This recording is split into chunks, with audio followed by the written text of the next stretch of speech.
Network, MissouriSportsNetwork.com, where everyone has a home field advantage. Presented as always by Central Bank of the Ozarks, Doak Propane, Great Southern Bank, Labor's Local 663, Shelter Insurance, and the Bank of Billings, and coming to you live from the Pizza Ranch studio here in studio. Pleased to be joined now by Liberty North Eagles head football coach Andy Lierman. And Coach Lierman, first off, thanks so much for your time today. You bet. Thank you for having me. Excited to talk with you. You bet. First year as the head coach, you're not unfamiliar to Liberty North as you came in back in 2017 with Coach Jones, Greg Jones from Kearney, who has since moved on after going to the state championship a year ago. You guys have really got it rolling here over the last 3 years, 36-6 since 2019. Can you point to maybe a group, a class, or a person, or maybe a game? Maybe you go back to that October of 2019 win over Staley 24-12. We thought, hey, we've got it rolling now. They were a very good program that year. Can you go back and point to maybe that turning point in the program? Yeah, our second year, we came in and Liberty North had a little bit of history of having some good football early on, and they kind of had a few down years. And Coach Clemens left, Coach Jones, and the rest of us kind of came over. And our first year was pretty rough. Our second year got better. I think in our second year we lost all of our games by less than 6 points. I mean, we had several close games, and the guys were just trying to kind of figure out how to win. Our third year here, that class kind of struck gold a little bit. We had a great year.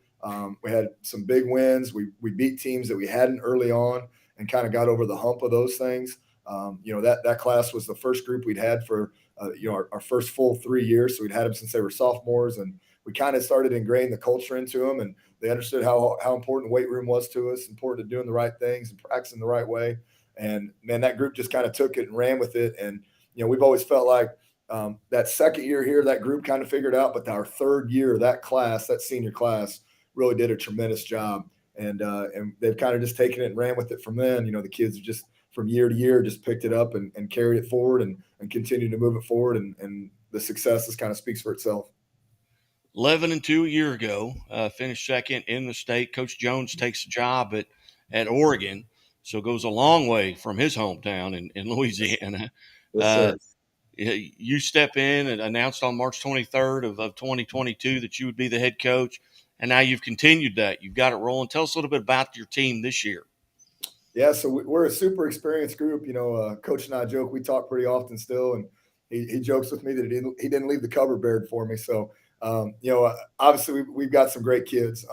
It's nothing special we're doing. I tell them all the time, they're the magic. I mean, our staff's a great staff, the continuity of the staff, everyone stuck around, after Coach took another job. And so, a lot of us have been around each other for several years. We were at Kearney together. And so, I think that's a big piece of it, honestly, is that our staff has had a lot of continuity. We understand each other. We know our schemes. And so those things didn't change. It was kind of a seamless transition. It went from having a Cajun voice talking to a guy from small town Missouri talking, but there just wasn't a whole lot of difference. I've got a lot of culture ingrained in me from Coach and the things that he's taught me over the years. I was with him for over 10 years. And so, the things that he taught me and I learned through him are still a big part of what I do and the things that we do within our program. We've got an experienced group of kids. We've got several kids. We brought back 9 on defense from last year. We had to replace the 2 corners. And honestly, the 2 corners we haven't missed a beat. But we've got just a group of kids that have 2-3 year starters on it. And so that the DNA, so to speak, of our team right now is our defense. And they just do a great job of doing the things we need to do versus different schemes each and every week. We've got a great kicker in Blake Craig, who's going to go to Mizzou next year. He's an Under Armour All-American kid. He's just a tremendous kicker for us and a great weapon. We've got our offensive group, who's probably our biggest question mark coming in this year. We graduated several kids. Our offensive line had graduated 4 out of 5 starters, but we have probably, in my opinion, one of the best offensive line coaches in the state, and Coach Llewellyn. Dan Llewellyn, who was at Kearney back when Mark Thomas was there back in 2002, 2003. And so he's kind of been there, done that, and he just does a good job of creating linemen out of whatever he's got. And it just kind of continues to grow those guys and get them better. And I think each week this week, they've continued to get better, even through injuries. We've had guys step up and do that. And so our offense is kind of starting to click. And so, we feel like the last couple of weeks we started kind of click on all cylinders with our defense, special teams, and our offense playing together. But if you ask me one thing, I think it's just an experienced group of kids that understand what the expectation and the standard is, and they allow us to push them and coach them hard. And they just don't want to be the team that lets anybody down, so they continue to work to do that. As you look at your district right now, you're sitting, sitting at the top of that district with regards to the point systems. Yes, When do sir. coaches kind of start looking at that district, those numbers, and then kind of game plans? Hey, we maybe need to score this many points. We need to hang on because you want to play as many home games as you can, obviously.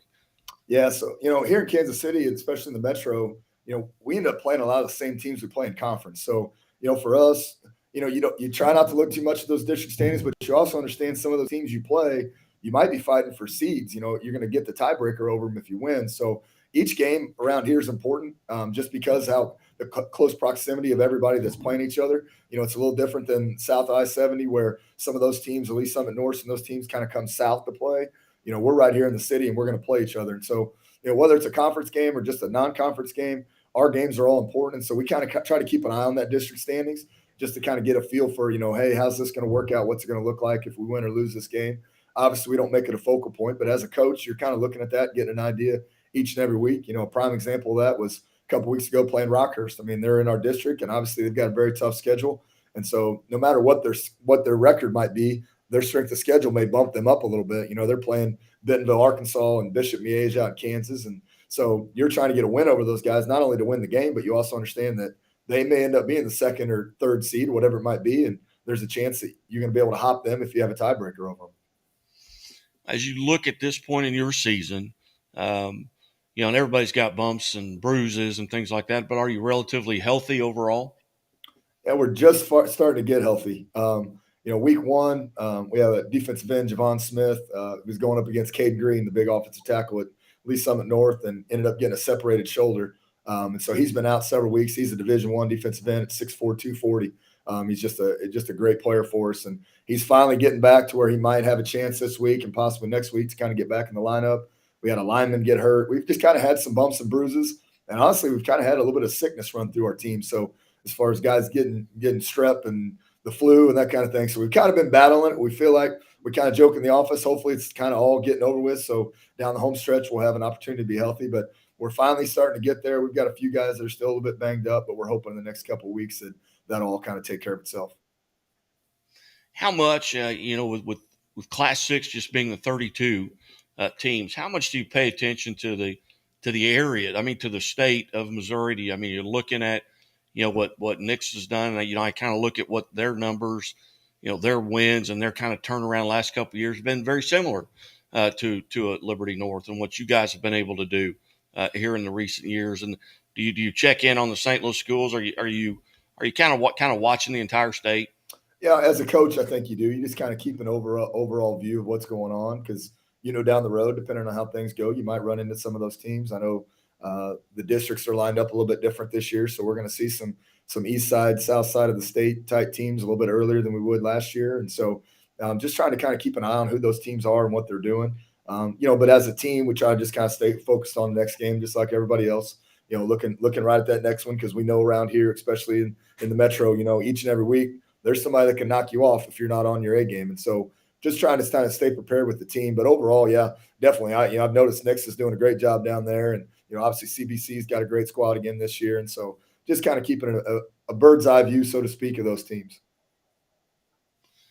Now, going in here, you're 5-0 going into week 6. You've got Blue Springs. What are you going to have to do there to come out on top? You have them at home this week. Yeah, so we got them at home. It's homecoming. So, as a head coach, you're always kind of concerned about all the distractions all week long that go along with that. But, Coach Polson's he's doing a great job. And they started out 0-3, and they got a new coach and a little bit of a new staff and some turnover there. And so they've won their last 2 games. And so I've told our kids, they're starting to kind of come around and they're learning what their identity is a little bit. And, we're going to have to stop the run game with them. They do a great job of running the football and finding ways to do that. We played them last year in our first playoff game, and they gave us everything we wanted and more.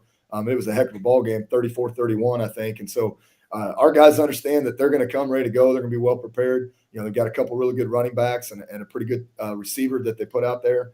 the quarterback scrambles around a lot. So we're going to have to do a good job defensively of trying to bottle those things up like we've done the last few weeks. And I think the biggest thing for us right now is just not getting complacent and not feeling comfortable. I think that's a battle that every coach gets. But I think when a team like ours right now that knows they're playing pretty good, they're undefeated, and just understanding that each and every week's a new week. And so trying to keep them dialed in and keep them focused on the immediate goal, not the overwhelming goal, and listening to their newspaper clippings and how everybody thinks they're good. So we're trying to keep them humble around here and just try to keep them focused on the next one. Outstanding. Well, Coach Lierman, as always, I greatly appreciate you being generous with your time today. I know it's hectic when you've got school. We heard the bells go off Yeah, sorry about at one that. time here. Yeah, No, that's okay. We do it every day yeah.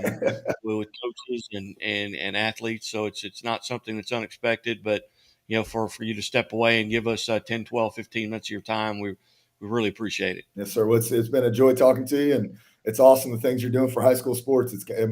I'm excited to follow you along a little bit more now that I know more about it.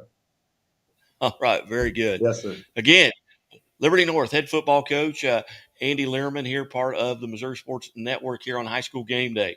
And as always, the Missouri State Highway Patrol reminds us, take that 3 seconds and buckle up. It's 3 seconds that could save your life. Be safe, be smart,